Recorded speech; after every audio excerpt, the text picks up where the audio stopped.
Hey everybody, Kevin Jeans here for Memorial Day. It is going to be a hot afternoon. High temperatures in the low 90s. The record highs around 95. Clouds kind of moving in though throughout the midday hours and through the afternoon. So a stray shower, even a thunderstorm is possible. I think most areas will stay dry, but a stray shower is a possibility. Otherwise, a very warm day and kind of humid day today too, with dew point temperatures in the mid 60s. So tonight it's going to be another warm night. Low temperature 68 degrees, partly cloudy. And then for Tuesday, slight chance of an isolated shower, thunderstorm late in the day.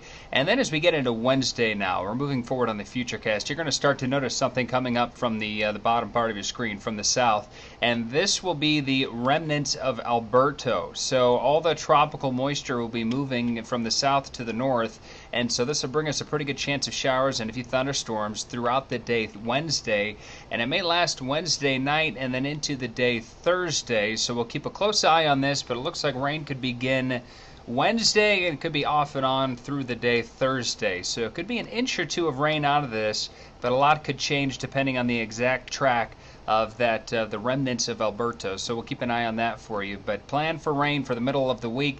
Cooling down though throughout the week. We'll be back into the 80s by tomorrow. Mornings and the nighttime temperatures going to stay a little bit above average, pretty mild.